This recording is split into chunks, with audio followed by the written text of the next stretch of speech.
കലാഭവൻ നവാസ് അന്തരിച്ചു. ചൊട്ടാനിക്കരയിലെ ഹോട്ടൽ മുറിയിൽ മരിച്ച നിലയിൽ കണ്ടെത്തുകയായിരുന്നു. വിഷ്ണു സുരേഷ് വിവരങ്ങൾ നൽകും കൊച്ചിയിൽ നിന്ന്. വിഷ്ണു, എന്താണ് സംഭവിച്ചത്? സിനിമയിൽ വളരെ സജീവമാണ്. എന്തെങ്കിലും ആരോഗ്യ പ്രശ്നങ്ങളൊന്നും ഉള്ളതായി നമ്മൾ കേട്ടിരുന്നില്ല. അപ്രതീക്ഷിതമായി ഒരു വിയോഗ വാർത്ത വരികയാണ്. വിവരങ്ങൾ എന്തൊക്കെയാണ് വിഷ്ണു ഘട്ടത്തിൽ ലഭ്യമായിരിക്കുന്നത്? വിജയകുമാർ, വളരെ സങ്കടമുള്ള ഒരു വാർത്തയാണ്. കലാഭവൻ നവാസ് അന്തരിച്ചിരിക്കുന്നു. ഡെത്ത് പോലീസ് കൺഫേം ചെയ്തിട്ടുണ്ട്. അദ്ദേഹം പ്രകമ്പനം എന്ന സിനിമയുടെ ഷൂട്ടിങ്ങിന് വേണ്ടിയാണ് ചൊറ്റാനിക്കരയിൽ എത്തിയത്. ചൊറ്റാനിക്കര വൃന്ദാവൻ ഹോട്ടലിലായിരുന്നു താമസം.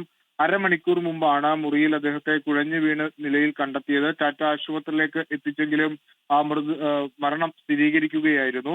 അല്പസമയം മുമ്പ് അത് പോലീസും ഔദ്യോഗികമായി അറിയിച്ചിട്ടുണ്ട്. മൃതദേഹം നിലവിൽ ടാറ്റ ആശുപത്രിയിൽ സൂക്ഷിച്ചിരിക്കുകയാണ്. മറ്റ് അസ്വാഭാവിക കാരണങ്ങളൊന്നും ഇതുവരെ പോലീസ് പറഞ്ഞിട്ടില്ല. കുഴഞ്ഞു വീണ് മരിച്ചു എന്നുള്ളതാണ് ലഭ്യമാകുന്ന വിവരം. കലാഭവൻ നവാസിനെ സംബന്ധിച്ചിടത്തോളം അദ്ദേഹം കോമഡി രംഗത്തോട് മലയാള സിനിമയിലേക്ക് എത്തിയ ആളാണ്. വടക്കാഞ്ചേരി സ്വദേശിയാണ്. 92 മുതലാണ് സിനിമയിൽ സജീവമാകുന്നത്. ഒരുപാട് സിനിമകൾ, ഒരുപാട് കഥാപാത്രങ്ങൾ അദ്ദേഹത്തെ ഓർത്തുവെക്കാൻ പറ്റുന്ന തരത്തിലുള്ള കഥാപാത്രങ്ങളുണ്ട്. ഇപ്പോൾ വരുന്ന പല ട്രോളുകളിലുമൊക്കെ ഒരു പ്രധാനപ്പെട്ട കഥാപാത്രങ്ങൾ അല്ലെങ്കിൽ അദ്ദേഹം അഭിനയിച്ച കഥാപാത്രങ്ങളൊക്കെ ഇപ്പോഴും ഈ സോഷ്യൽ മീഡിയയിലൊക്കെ വലിയ ട്രെൻഡിംഗ് ആയി മാറുന്ന കാഴ്ചകളൊക്കെ കുറെ നാളുകൾ മുമ്പ് നമ്മൾ കണ്ടതാണ്. മൈ ഡിയർ കരടി പോലുള്ള സിനിമകൾ ഒക്കെ നമുക്ക് മുൻപിലുണ്ട്. അദ്ദേഹം അഭിനയിച്ച സിനിമകൾ മൈ ഡിയർ കരടി, അതോടൊപ്പം തന്നെ ജഗദീഷിനൊപ്പം അദ്ദേഹം അഭിനയിച്ച സിനിമകൾ, നിരവധി സിനിമകളുണ്ട്. ഏറ്റവും അവസാനം 2019 മലയാളത്തിൽ ഇറങ്ങിയ മേരാനാം ഷാജി അടക്കമുള്ള സിനിമകളിലും അദ്ദേഹം സജീവമായിരുന്നു. ഈ വേദികളിൽ സ്റ്റേജ് ഷോകളാണ് കലാഭവൻ നവാസിനെ സിനിമയിലേക്ക് എത്തിക്കുന്നത്.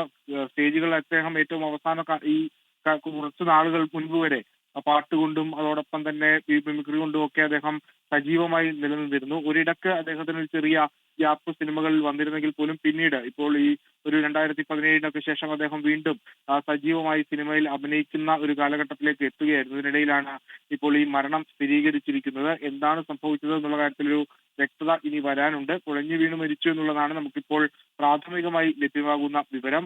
പ്രകമ്പനം എന്ന സിനിമയുടെ ഷൂട്ടിങ്ങിന് വേണ്ടി ചൊറ്റാനിക്കലിൽ എത്തിയാണ്. ആ മുറിയിൽ മറ്റാരും ഉണ്ടായിരുന്നില്ല, അദ്ദേഹം മാത്രമാണ് ഉണ്ടായിരുന്നത്. ഒരു അരമണിക്കൂർ മുമ്പ് റൂമിൽ ചെന്നൊരാൾ നോക്കുന്ന ഘട്ടത്തിലാണ് അദ്ദേഹത്തെ കുഴഞ്ഞു വീണ് കിടക്കുന്ന നിലയിൽ കാണുകയും പിന്നീട് ആശുപത്രിയിൽ എത്തിക്കുകയൊക്കെ ചെയ്തത്. ചൊറ്റാനിക്കര പോലീസ് സ്ഥലത്ത് ഉണ്ട്. വൃന്ദാവൻ എന്ന് പറയുന്ന ഹോട്ടലിലുണ്ട്. ഒപ്പം ആശുപത്രിയിലും ആളുകളുണ്ട്. ഒരു വലിയ നഷ്ടം മലയാള സിനിമയെ സംബന്ധിച്ചിടത്തോളം ഉണ്ടായിരിക്കുന്നു. ലോകത്തെവിടെയായാലും ഏത് സമയത്തും 24 വാർത്തകളും ഓഗ്മെന്റഡ് റിയാലിറ്റി പാക്കേജുകളും എക്സ്പ്ലെയിനറുകളും വിശദമായി കാണാൻ ഞങ്ങളുടെ യൂട്യൂബ് ചാനൽ നിങ്ങൾക്ക് സബ്സ്ക്രൈബ് ചെയ്യാം.